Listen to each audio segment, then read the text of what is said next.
Please. The word broke from her lips like a dying prayer. Your Grace, I'm begging you. Don't send me away. Alexander Thorne, Duke of Ashford, stood with his back to her, shoulders rigid as iron. The rain hammered against the windows of Ashford Manor, but the storm outside was nothing compared to the one tearing through Eleanor Grey's chest. The carriage is waiting, he said, each word carved from ice. You will leave tonight. She pressed a hand to her stomach, a gesture she didn't yet understand. If you would only listen. I have heard enough lies. His voice cut through the air like a blade. You will take what I've given you and disappear from my life, permanently. Eleanor felt her knees weaken, but she refused to fall. Not here, not in front of him, not when he looked at her with such nothing. As if the past 6 months, every whispered word, every stolen moment, every promise made in darkness had never existed at all. What the Duke didn't know, what she herself would not discover until 3 weeks later in a cold roadside inn, was that as she walked through those doors into the storm, she carried with her the one thing he would spend the next 4 years desperately searching for, his heir. If you treasure stories of broken hearts and second chances, of love lost and love reclaimed, subscribe to Noble Hearts. Your support helps us bring these tales of passion and redemption to audiences around the world. And tell us in the comments, where are you watching from today? England, 1848. Eleanor Grey had learned early that in the world of the nobility, women like her existed in the margins, visible only when needed, invisible when inconvenient. Born to a gentleman of modest means, she had been raised with just enough education to make her useful and just enough poverty to make her desperate. When her father died, leaving debts that swallowed everything, Eleanor had 2 choices: accept a position as companion to the Dowager Duchess of Ashford or face ruin. She chose survival. Ashford Manor rose from the Yorkshire moors like something from a Gothic novel, all grey stone and brooding towers, wrapped perpetually in mist. The Dowager Duchess, Lady Constance Thorne, ruled it with the iron precision of a general commanding an army. Everything had its place. Everyone had their purpose. And Eleanor's purpose was clear: be present, be useful, and above all, be invisible. For the first 3 months, she succeeded admirably. The Duke of Ashford rarely visited his ancestral home. At 29, Alexander Thorne preferred London Parliament, his clubs, the endless social machinery that consumed the lives of men of his station. When duty called him to Yorkshire, he arrived like a winter storm, cold, brief, devastating to the peace of the household. Eleanor learned to avoid him. She kept to the shadows during his visits, performing her duties to the Dowager with quiet efficiency, never drawing attention, never speaking unless spoken to, until the night she couldn't avoid him. She had gone to the library to fetch a book for the Dowager. The room should have been empty. It was past midnight, and the Duke had been in London for weeks. But when she opened the door, she found him there. Alexander stood before the fire, still in his riding clothes, a glass of whiskey in his hand. He looked different, younger, somehow, with his dark hair dishevelled and his cravat loosened. The perfect facade of the Duke had cracked, just slightly, and through that crack she glimpsed something raw. Grief. Forgive me, Your Grace. She moved to retreat. I didn't know. Stay. The word stopped her. Not a command, exactly. Almost. A plea. He turned, and for the first time, truly looked at her. Not through her, not past her, but at her. His eyes were storm grey, shadowed with something she couldn't name. You're my mother's companion. Yes, Your Grace. Eleanor Grey. How long have you been here, Miss Grey? 3 months. Your Grace. 3 months. He gave a bitter laugh. And I never noticed you once. She didn't know what to say to that, so she said nothing. Do you know what today is? He asked. No, Your Grace. The anniversary of my wife's death. He took a long drink. 3 years. The world expects me to have moved on by now, to have remarried, secured the succession, done my duty. His jaw tightened. They don't understand that some losses. He didn't finish. He didn't need to. Eleanor should have left then, should have murmured condolences and disappeared back into the shadows where she belonged. Instead, she heard herself say, Grief doesn't follow a schedule, Your Grace. It doesn't care what the world expects. He looked at her again, this time with something like surprise. You speak from experience. I lost my father 2 years ago. People told me to be grateful his suffering was over, to focus on practical matters, to move forward. She met his eyes, as if love could be scheduled and filed away like a ledger book. Silence fell between them, not uncomfortable, but weighted with unexpected understanding. "What book were you looking for?" he asked finally. She told him. He found it for her, his fingers brushing hers as he handed it over.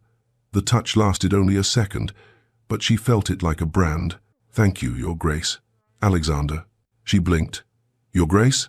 "When we're alone." His voice was low, almost hesitant. "You may call me Alexander." It was improper, impossible, dangerous. "Alexander," she whispered, and watched something shift behind his eyes. That was how it began. Neither of them planned it. Neither of them wanted the complication. But over the next 3 months, the library became their refuge, a space outside the rigid hierarchy that governed every other part of their lives.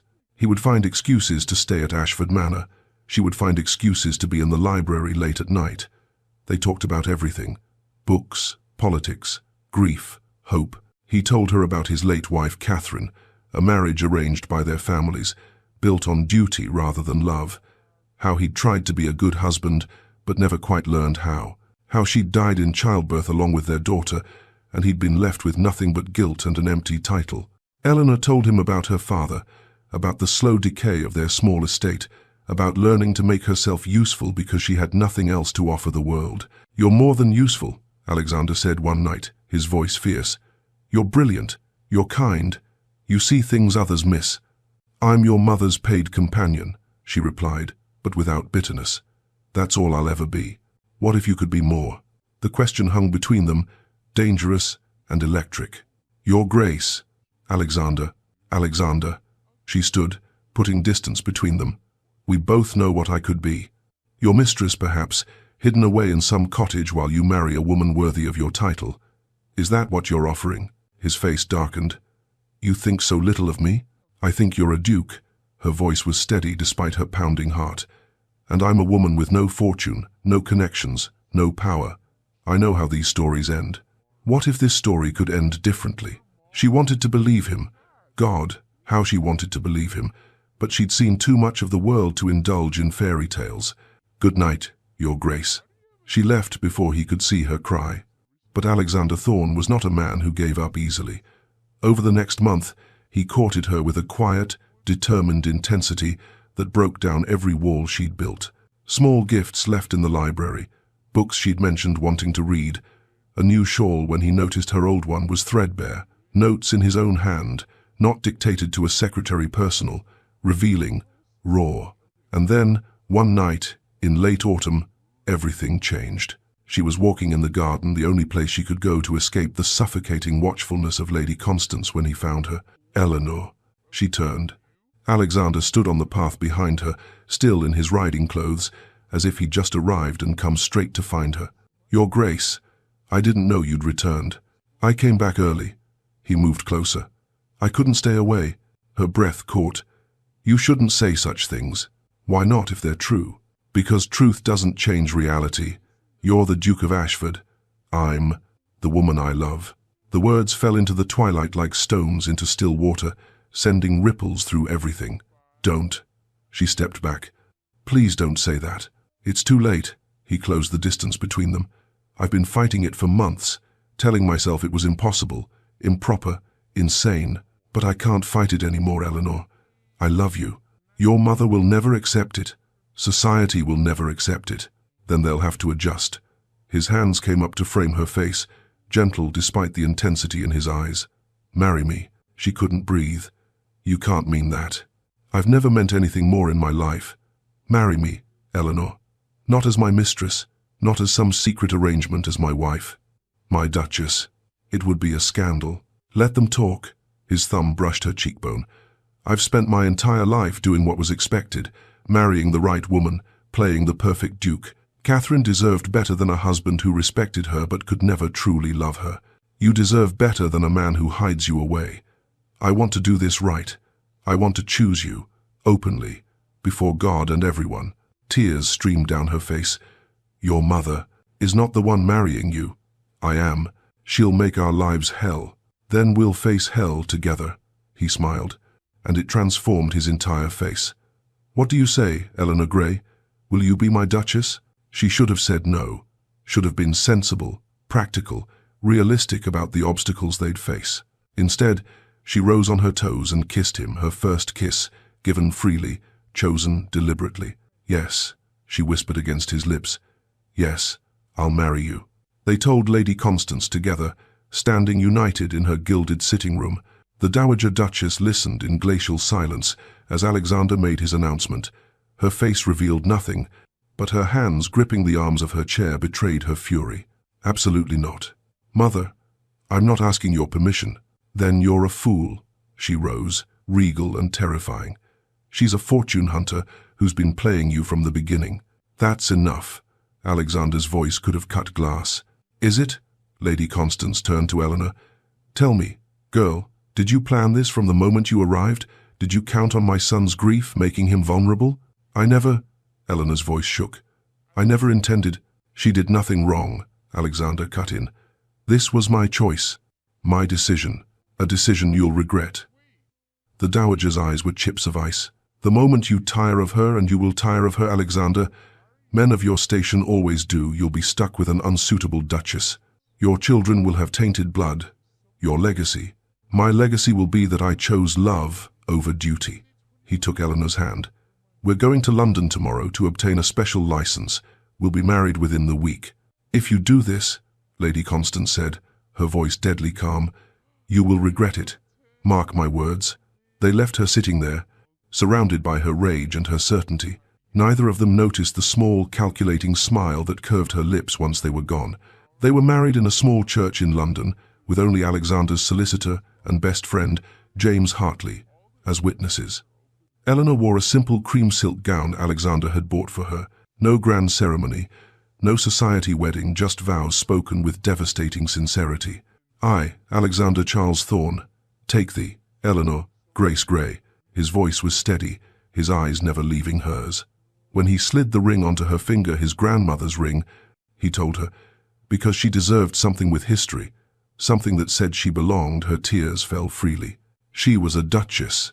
The wedding night was gentle, reverent. Alexander made love to her as if she were something precious, made of spun glass and starlight. Afterward, lying in his arms in their London townhouse, Eleanor thought she'd never been happier. No regrets, he murmured against her hair. None. My mother will come around eventually. Eleanor said nothing. She didn't share his optimism, but she didn't want to darken this moment with worry. I love you, Duchess Thorne. She smiled at the title, still strange and new. I love you, Alexander. If she had known that in 3 months this happiness would shatter into pieces too small to gather, would she have held him tighter, fought harder, refused to let him return to Ashford Manor? Perhaps, or perhaps some tragedies are inevitable, written in the stars, waiting only for the right moment to fall. They returned to Ashford Manor as Duke and Duchess, and for a brief, shining moment, Eleanor believed they might actually survive Lady Constance's disapproval. The staff treated her with respect due to her new position. Alexander was attentive, affectionate, proud to introduce her as his wife. They dined together, walked the grounds together, and at night, in the privacy of their chambers, he worshipped her with a tenderness that made her weep. But Lady Constance watched, and waited, and planned. The Dowager Duchess was a master strategist, and she knew that open warfare would only drive Alexander closer to his unsuitable bride. So she chose a different approach, slow, subtle poison. A comment here about Eleanor's common manners, a sigh there about her lack of connections. Nothing Alexander could directly challenge, but each small cut designed to make Eleanor doubt, to make her feel small, to remind her that she didn't belong. The Duchess of Waverley is hosting a ball next month, Lady Constance mentioned at breakfast one morning. Quite the event. Everyone will be there. We'll attend, of course, Alexander said. Of course. The Dowager's smile was thin. Though I do hope Eleanor has something appropriate to wear. The London modistes your father patronized might be able to help for a price. Naturally. The implication was clear. Eleanor's wardrobe was insufficient. Eleanor's taste was questionable. Eleanor herself was not quite good enough. Eleanor looks beautiful in everything, Alexander said firmly. But late that night, Eleanor stood before her wardrobe, suddenly seeing it through Lady Constance's eyes. Simple dresses, modest styles. Nothing grand enough for a duchess. What's wrong? Alexander found her there, wrapped in her dressing gown. I don't belong in your world. He turned her to face him. You belong with me. That's all that matters. Your mother is trying to drive a wedge between us. Don't let her. Eleanor wanted to believe it was that simple. But over the next weeks, Lady Constance's campaign intensified. Letters accidentally left where Eleanor would find them correspondence from Alexander's late wife, speaking of her love for him, of her hopes for their future. Portraits of Catherine displayed prominently, her beauty and aristocratic bearing a constant reminder of what a proper duchess should be. And then there were the servants. Small things at first. A lady's maid who was always just slightly too slow to help Eleanor dress, a housekeeper who forgot to inform her of planned events, a butler who addressed her with perfect courtesy but somehow made it feel like condescension. Alexander noticed none of it.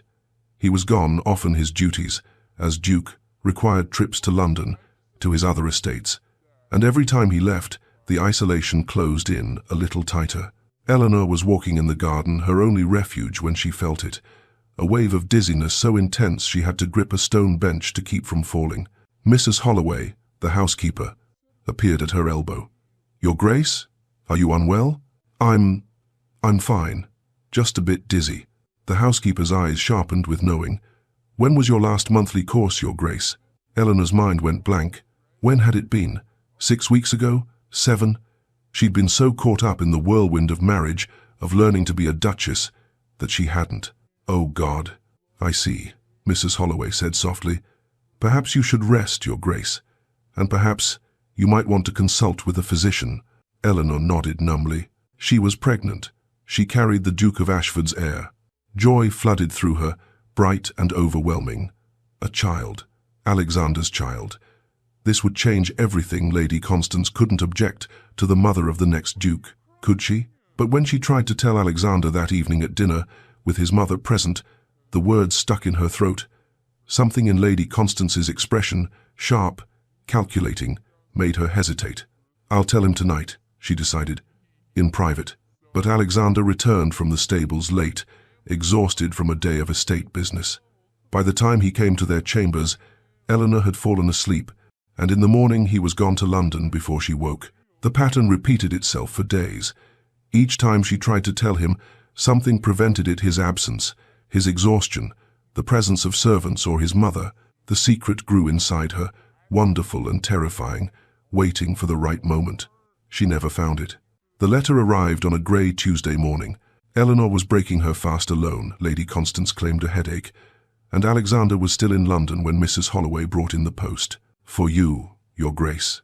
The handwriting was unfamiliar, but the London postmark made her heart lift.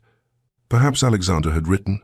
She broke the seal and read, Your Grace, it is my unfortunate duty to inform you that certain evidence has come to my attention regarding your conduct prior to your marriage to the Duke of Ashford. While I am loath to cause you distress, my duty to His Grace compels me to report that you were observed in compromising situations with multiple gentlemen during your time in London, including Mr. Thomas Reed of... The letter went on, detailing supposed affairs, clandestine meetings, behavior unbefitting a duchess. All of it lies, all of it impossible. She'd never been to London before her wedding, had never even heard of most of the men named, but it was signed by someone claiming to be Alexander's solicitor, Mr. Edmund Harris. Eleanor's hands shook. This was madness. Alexander would never believe it, would he? A second letter lay beneath the first, this one in Alexander's own hand. She broke the seal with trembling fingers. Eleanor, I write this from London, where certain information has reached me that I can no longer ignore. Mr. Harris has provided evidence of behavior I find impossible to reconcile with the woman I believed you to be.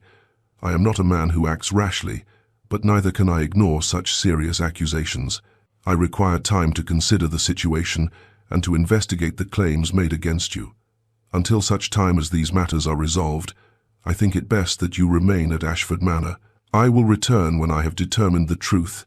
Haventing 22. No, my love. No, my darling wife. Just a cold, formal dismissal. Eleanor read it 3 times, each word cutting deeper than the last. He believed it. Without even asking her, without giving her a chance to defend herself, he believed the lies. She looked up to find Lady Constance standing in the doorway, a small smile playing at her lips. "Trouble, my dear." And in that moment, Eleanor understood. The letters, the accusations, even the solicitor's name, all of it orchestrated by the Dowager Duchess. She'd waited until Alexander was away, until Eleanor was isolated, and then she'd struck. "This is your doing," Eleanor whispered. "I don't know what you mean." Lady Constance moved into the room, graceful as a serpent. "Though I did warn you, didn't I? That my son would regret this marriage. He loves me. He thinks he does. But men are fickle creatures, easily swayed by passion and just as easily turned by doubt." She paused at Eleanor's chair, looking down with cold satisfaction. "You were a pleasant diversion, my dear, but you were never meant to be Duchess of Ashford. The sooner you accept that, the easier this will be." "I won't leave." Eleanor stood, summoning every ounce of dignity she possessed. "I'm his wife, legally, before God." "Are you?" Lady Constance's smile sharpened. "Or are you simply a woman he bedded and called wife for a few weeks?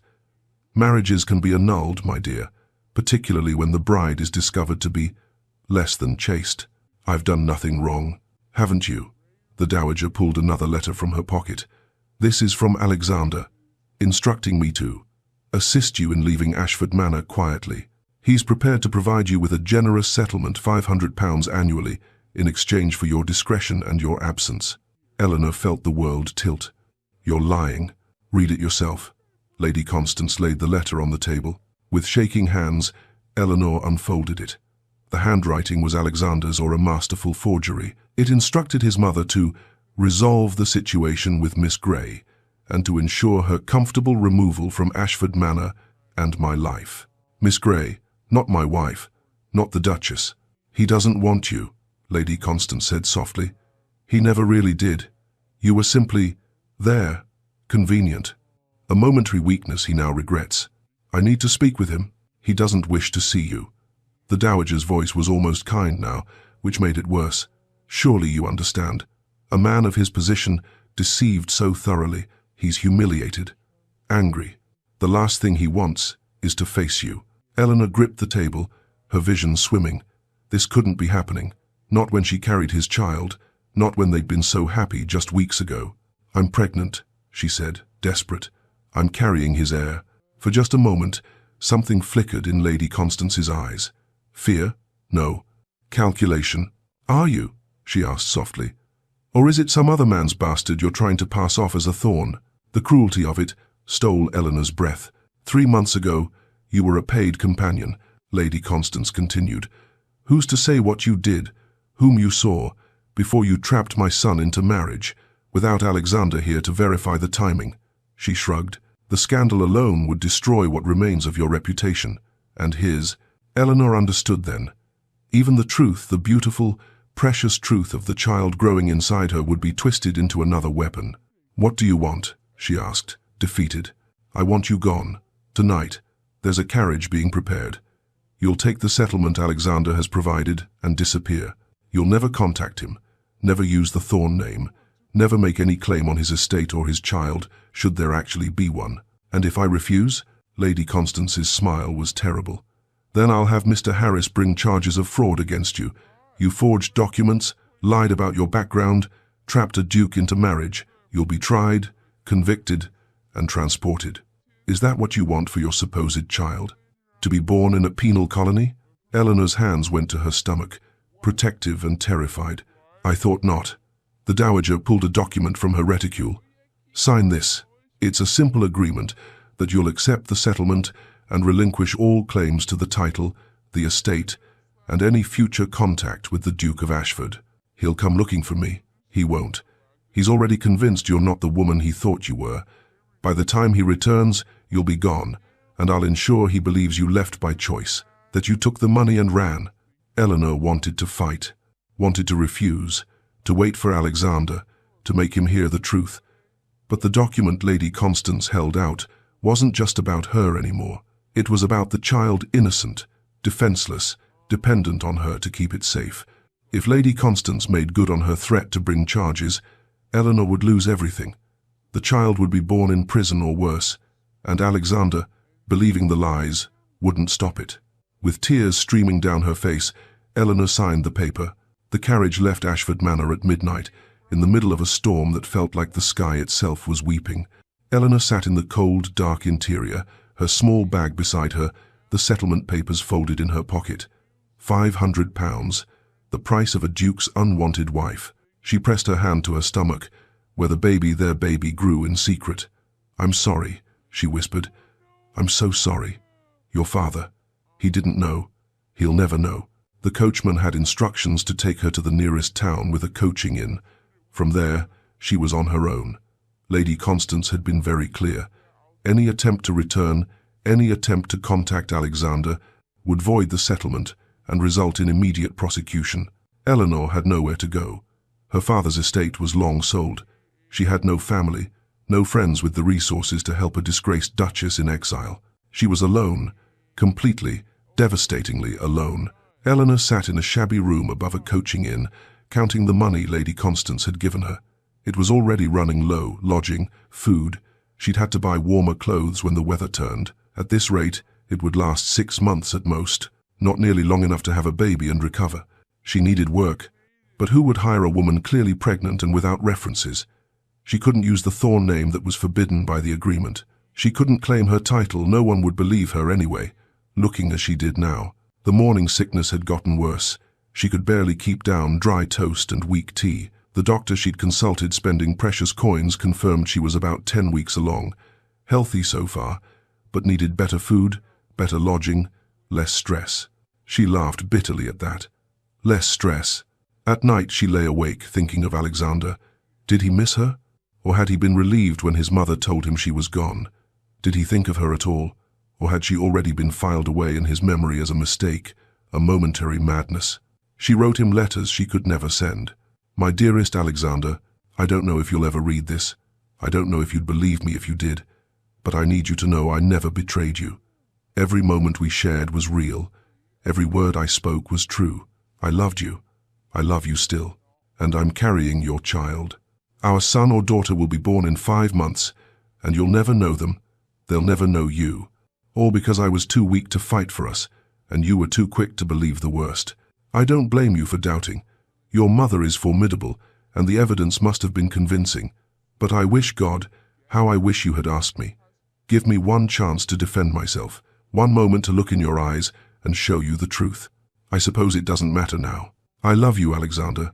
I'll love you until the day I die, and I'll tell our child about their father, about his kindness, his strength, his rare smiles. I'll tell them about the man who promised to choose love over duty, who made me believe in fairy tales for one brief, shining moment. Even if you never believe in us again. Yours always, Eleanor." She folded the letter carefully and tucked it away with the others. 12 letters, each one a whisper into the void. She never sent them. Lady Constance had made sure of that. 300 miles away, Alexander Thorne stood in his library, reading the same words for the 100th time. Mr. Harris's report, the evidence of Eleanor's supposed betrayals, the witnesses who claimed to have seen her in compromising positions. It should have been damning. It was certainly thorough. So why did something about it feel wrong? Still brooding? His mother entered without knocking. "Really, Alexander, you must move past this. The girl was unsuitable from the start. Her name was Eleanor." "Was Eleanor," Lady Constance corrected smoothly. "And now she's gone. You should be grateful I handled the situation discreetly. Can you imagine the scandal if this had become public? Where did she go? I'm sure I don't know. Somewhere far from here, I hope. She took the settlement you generously provided and left in the night. Like a thief." Alexander's jaw tightened. That part didn't fit either. Eleanor had never cared about money. Even when he'd bought her gowns, jewelry, she'd protested, uncomfortable with the expense. Would she really have taken £500 and vanished without a word? "I want to speak with Mr. Harris," he said suddenly. His mother stiffened almost imperceptibly. "Whatever for?" "I want to see this evidence firsthand. Question the witnesses myself." "Alexander, that's not necessary. I'll decide what's necessary." He turned to face her fully. "Send it to him. Tomorrow." Something flickered in Lady Constance's eyes, something that looked almost like panic. "Of course, darling. Though I must warn you, revisiting this will only cause you more pain." He said nothing. But after she left, he walked to Eleanor's chambers, the rooms she'd occupied for only 8 weeks as his wife. They'd been stripped bare on his mother's orders, every trace of her removed. All except one thing. In the back of a drawer, he found a handkerchief she'd embroidered herself. Clumsy stitches, uneven letters, a small E in the corner. She'd been embarrassed when he discovered it, saying she'd never been good at needlework, not like a proper lady should be. He'd kissed her and told her he didn't want a proper lady. He wanted her. Standing alone in the empty room, Alexander pressed the handkerchief to his face and breathed in her fading scent. "Where are you, Eleanor?" he whispered. "What have I done?" Alexander Thorne sat across from Edmund Harris in his London solicitor's office, and with each question he asked, each inconsistency he uncovered, the terrible truth solidified. "The witness statements," Alexander said, his voice deadly calm. "The men who claim to have seen Eleanor in compromising positions. I want their names and addresses." Mr. Harris shifted uncomfortably. "Your Grace, I don't think." "Their names. Now." The solicitor produced a list. Alexander spent the next week tracking down each witness personally. The first man, supposedly a gentleman who'd seen Eleanor at a London theatre, turned out to be a hired actor, paid £50 to sign a statement he'd never actually written. The second had never met Eleanor at all.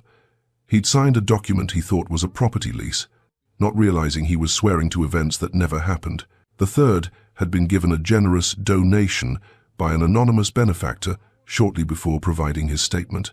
By the time Alexander reached the fourth witness, he didn't need to ask any questions. The man took one look at the Duke's face and confessed everything. "I was told to lie, Your Grace. I swear I never met the lady. A woman came to me, an older lady, very fine, and she said she needed witnesses for a delicate matter. She paid me £100, I thought. I didn't think it would hurt anyone." "Describe this woman." The man's description was precise.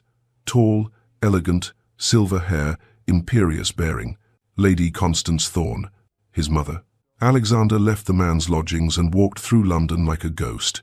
Everything he'd believed about Eleanor's betrayal, all of it engineered by his own mother. The evidence, the witnesses, even the letter he'd received, supposedly from Mr. Harris, but actually written by someone else, using the man's name. He returned to Ashford Manor at dawn, his rage a cold, controlled thing. He found Lady Constance at breakfast, serene as ever. "Good morning, darling. You're back early. Where is she?" His mother's cup paused halfway to her lips. "I beg your pardon. Eleanor, my wife. Where is she?" Silence. "You orchestrated everything," Alexander continued, his voice soft with fury. "The accusations, the witnesses, even the letter supposedly from me, instructing you to send her away. You forged it, didn't you?" "I did what was necessary." "You destroyed my marriage!" The roar echoed through the dining room. Servants froze in the corridors. "You lied. You manipulated. You drove away the only woman I've ever truly loved because she wasn't good enough for your standards. She was a fortune hunter. She was a baron's daughter who wanted nothing from me but love." Alexander slammed his hand on the table. "She refused every gift I tried to give her. She married me in a simple church, with no fanfare, no demands. The only thing she ever asked for was to be allowed to love me." Lady Constance's face remained stony. "You were besotted. You couldn't see clearly. I saw perfectly clearly. You're the one who couldn't see." He leaned forward. "Where did you send her?" "I don't know." "You're lying." "I'm not." For the first time, uncertainty crept into his mother's voice. "I gave her money and told her to leave. I didn't ask where she was going. I didn't care." "How much money?" £500. Alexander's stomach dropped. £500. Enough to live modestly for a year, perhaps. But it had been 4 months. If Eleanor had no family, no resources beyond that settlement. "When exactly did she leave?" "The night you were in London. Late October." "Late October." Alexander's mind raced, calculating. "She's been gone for 4 months." "Yes, 4 months. Alone. Believing he'd rejected her. Believing he thought her a liar and a cheat.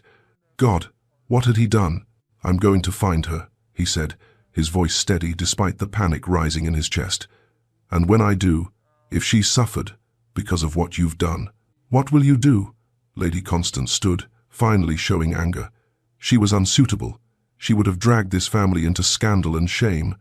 I saved you from a terrible mistake. You took everything from me. Alexander's control shattered. My wife, my chance at happiness. He stopped. A horrible thought had just occurred to him. Did she say anything? He asked, his voice suddenly quiet. Before she left, did Eleanor say anything at all? Lady Constance's eyes shifted away. Just for a second, but it was enough. What did she tell you? Nothing of consequence. What did she tell you? She claimed. His mother's voice was tight. She claimed to be with a child. Obviously a lie, a desperate attempt to stay. Alexander couldn't breathe. The room spun. His vision narrowed to a single point. With child, he whispered. Eleanor was pregnant. She was lying. She doesn't lie. He was moving now, toward the door, his mind racing. She's never lied. Not once. Not even when the truth hurt her. Where are you going? To find my wife. He turned at the door. And my child. If they're still alive. If I hadn't killed them both through my stupidity. Alexander, don't. His voice was pure ice. Don't speak to me. Don't write to me. As of this moment, you are no longer welcome in any of my homes. Your allowance will be reduced to the legal minimum required for a dowager duchess. You will live quietly in the dower house, and you will never interfere in my life again. I'm your mother. You're a stranger who destroyed my family. He left her there, pale and shaking, and began the search that would consume the next 4 months of his life. Finding a woman who didn't want to be found was harder than Alexander had imagined. Eleanor had left no trail, no coaching in records, no letters, no trace of where she'd gone or how she'd traveled. It was as if she'd vanished into smoke. He hired investigators. He questioned every servant at Ashford Manor. He traveled to every town within 100 miles, showing Eleanor's portrait, asking if anyone had seen her. Nothing. At night, he lay awake, tormented by visions of what might be happening to her. She'd been pregnant when she left 4 months ago now, which meant she could be due any day. Was she alone? Was she safe? Did she have a doctor, a midwife, anyone to help her? The thought of Eleanor giving birth alone, in some shabby room, believing he'd abandoned her, was a knife that twisted deeper with every passing day. Your Grace, his investigator said one morning, 4 months into the search, I may have found something. Alexander's heart stopped. Where? A small village in Suffolk. A woman matching the Duchess's description took lodgings there about 3 months ago. She's been using the name Miss Grey. And Your Grace. The investigator hesitated. The landlady says she's heavily pregnant, due any day now. Alexander was on his horse before the man finished speaking. The lodging house was worse than he'd imagined. A sagging building on the edge of a village too small to have a proper name, with broken windows and a door that hung crooked on its hinges. His Eleanor, his Duchess, was living here. He took the stairs 3 at a time, following the landlady's directions to the room at the back of the 2nd floor. The door was ajar. Inside, he heard voices. Push, miss. You have to push. A midwife. Eleanor was in labor. Alexander shoved the door open. The scene before him stopped his heart. Eleanor lay on a narrow bed, her hair damp with sweat, her face contorted with pain. A midwife crouched between her knees, and a young girl barely more than a child herself held Eleanor's hand. Eleanor's eyes opened at the sound of the door. When she saw him, the color drained from her face. No, she gasped. No, you can't. You have to leave. He was across the room in 3 strides, dropping to his knees beside the bed. Eleanor. My God. Eleanor. The agreement, she sobbed. I signed. I can't see you. She'll prosecute. There is no agreement.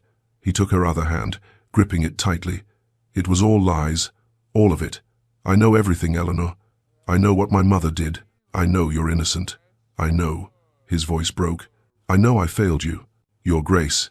You need to leave, the midwife said firmly. This is no place for... I'm not leaving. Alexander's voice was steel. This is my wife. This is my child. I'm not going anywhere. Eleanor's next contraction hit, and she screamed.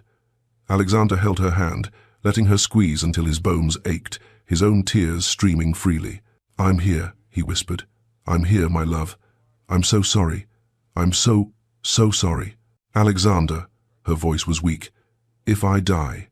"You're not going to die." "If I do," she gasped for breath. "Promise me.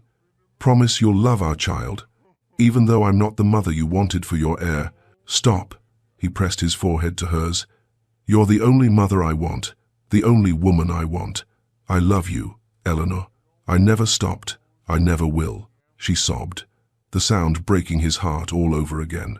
"One more push, miss," the midwife encouraged. "Just one more." Eleanor pushed with the last of her strength, and the cry that filled the room was the most beautiful sound Alexander had ever heard. "It's a boy," the midwife announced. "A healthy, strong boy. A son."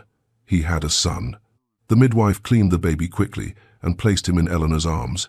She looked down at the tiny, red, squalling thing and smiled through her tears. "He has your eyes," she whispered to Alexander. Alexander looked at his son, his heir, and felt something fundamental shift in his soul. This child, born in poverty, in a shabby room that should have been a grand estate, was the most precious thing he'd ever seen. "What will we call him?" Eleanor asked. "Thomas." Alexander's voice was rough. "After your father. If that's all right with you." Eleanor's tears fell onto the baby's face. "Thomas Alexander Greythorne," she murmured. "It's perfect." For a long moment, they simply sat there, husband, wife, and child, and let the weight of 4 months of separation, of lies and pain and desperate searching, finally lift. "Eleanor," Alexander said at last, "can you ever forgive me?" She looked at him with eyes that had seen too much suffering, and yet somehow still held love. "Can you forgive me for not fighting harder, for believing in your mother instead of trusting in us?" "There's nothing to forgive." He cupped her face gently. "You did what you thought you had to do to protect our child. You survived. You kept him safe. That's all that matters. I thought you hated me." "Never." He kissed her forehead, her cheeks, her lips. "Not for one single second. Even when I thought you'd betrayed me, even when I believed the lies some part of me always knew, always loved you." The baby Thomas made a small noise. They both looked down at him, this perfect, impossible miracle. "We should leave," the midwife said gently. "Give the family some privacy." When they were alone, Alexander carefully lifted Eleanor, still holding their son, and carried them both to the narrow bed. He lay down beside them, wrapping his arms around his entire world. "I'm taking you home," he murmured. "Both of you. To Ashford Manor." Eleanor stiffened. "Your mother is no longer at Ashford Manor, and if she ever comes near you or Thomas again, I'll have her arrested for fraud, forgery, and conspiracy." "Alexander, I mean it, Eleanor. I let her destroy us once. I won't allow it again." He brushed a strand of hair from her face. "You are my wife. Thomas is my son and heir. And I will spend the rest of my life making up for the months I stole from you. You didn't steal them. Your mother. I should have known." His voice was fierce with self-recrimination. "I should have trusted you. I should have questioned the evidence, investigated before I believed. Instead, I let 4 months pass while you suffered alone. While you gave birth to my child, thinking I didn't want you." Eleanor touched his face. "I never thought you didn't want me. I thought you didn't know the truth, that your mother had convinced you I was unworthy. You're the worthiest woman I've ever known." Thomas squirmed between them, demanding attention. Eleanor laughed, the first real laugh Alexander had heard from her, and it was like music. "He's hungry," she said. "Then feed him." Alexander kissed her temple. "I'll stay right here." He watched as Eleanor nursed their son, this intimate, sacred moment he'd nearly missed forever, and he made a silent vow. Never again would he let duty or pride or his mother's machinations come between him and this family. They had lost too much time already. He wouldn't waste another second. The christening of Thomas Alexander Greythorne, future Duke of Ashford, was held on a brilliant spring morning in the chapel at Ashford Manor. Eleanor stood at the front in a gown of pale blue silk proper, expensive, befitting a duchess, but Alexander loved her most in the simple nightgown she wore when nursing their son at dawn. The chapel was full. Every noble family in the county had been invited, and most had come, some out of curiosity, some out of genuine goodwill, all of them aware that they were witnessing something unusual, a duke, openly, proudly, celebrating the son of a wife society had once deemed unsuitable. "I christen thee, Thomas Alexander Greythorne," the vicar intoned, pouring water over the baby's head. Thomas, 6 months old now, with his father's grey eyes and his mother's delicate features, gurgled happily through the ceremony. He was a healthy, thriving child who smiled easily and rarely cried, nothing like the premature, desperate birth that had marked his entry into the world. After the ceremony, there was a reception in the grand hall of Ashford Manor. Eleanor stood beside Alexander, accepting congratulations, and for the first time since becoming Duchess, she felt she truly belonged. "Your Grace," Lady Pemberton, one of the most formidable matrons in society, approached with a warm smile. "What a beautiful child. You and the Duke must be so proud." "We are," Eleanor said simply. "And such a romantic story." Lady Pemberton lowered her voice conspiratorially. "I confess, I had my doubts when I first heard the Duke had married his mother's companion, but seeing you together—" She glanced at Alexander, who was showing Thomas to a group of admiring gentlemen. "It's clear this is a love match. How rare, how wonderful." Eleanor smiled. "Yes, it is." The reception lasted hours. By the time the last guest departed, Eleanor was exhausted. She found Alexander in the nursery, rocking a sleepy Thomas. "Everyone's gone," she said, leaning against the doorframe. "Good," he smiled at her. "I have you to myself again." She crossed to them, looking down at their son. "He did well today. Barely cried during the christening. He's Thorn. We're stoic." Alexander's expression softened. "Though I wasn't particularly stoic when they took him from my arms earlier. I've become disgustingly sentimental." "I noticed." Eleanor touched his face. "I love this version of you, the one who cries over his son and writes terrible poetry about my eyes. That poetry is not terrible. It rhymes Eleanor with adore her, which is accurate." She kissed him, cutting off his protest. Thomas made a sleepy sound of contentment between them. "Come to bed," Eleanor murmured. "All of us."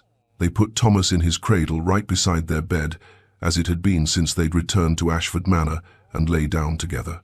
Alexander pulled Eleanor against him, one hand resting on her hip, the other reaching out to rock the cradle gently. "I got a letter from my mother today," he said quietly. Eleanor stiffened. "What did it say?" "She wants to see Thomas, to apologize." "Do you want that?" He was quiet for a long moment. "Part of me does. She's my mother. I want to believe people can change and can make amends." He pulled Eleanor closer. "But a larger part of me remembers what she did to you, to us, and I think some wounds are too deep for apologies. If you want to see her—" "I don't." His voice was firm. "Not now. Maybe not ever. She made her choice when she drove you away. She chose her vision of what my life should be over my actual happiness. I won't forgive that easily." Eleanor turned in his arms, looking up at him in the moonlight. "You're a good man, Alexander Thorn. I'm a man who let the woman he loved suffer for 4 months, who missed his son's birth, who nearly lost everything that mattered. You're a man who searched for 4 months until he found me, who held my hand while I gave birth in a shabby room, who brought us home and gave us the life we should have had from the beginning." She kissed him softly. "You made mistakes. So did I. But we found our way back to each other. That's what matters." In the cradle, Thomas stirred. Eleanor rose to check on him, and Alexander watched her, this woman, who'd been hired as his mother's companion and become his entire world. She was right.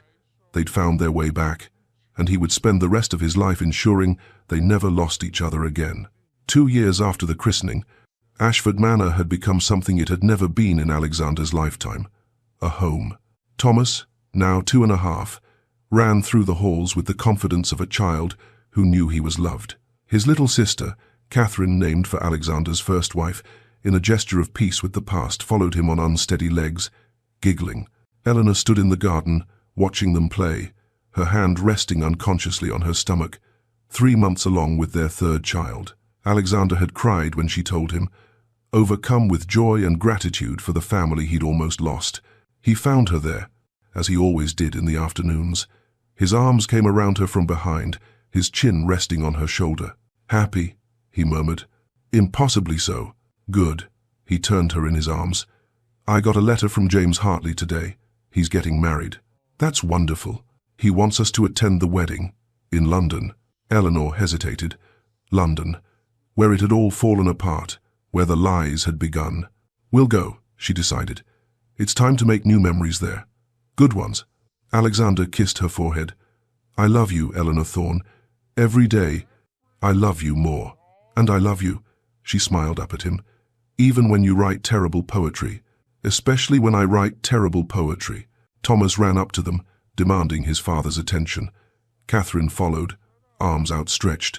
Alexander scooped them both up, laughing, and Eleanor watched her duke, this man who'd been so cold and duty-bound when she first met him, transformed into a devoted father and husband.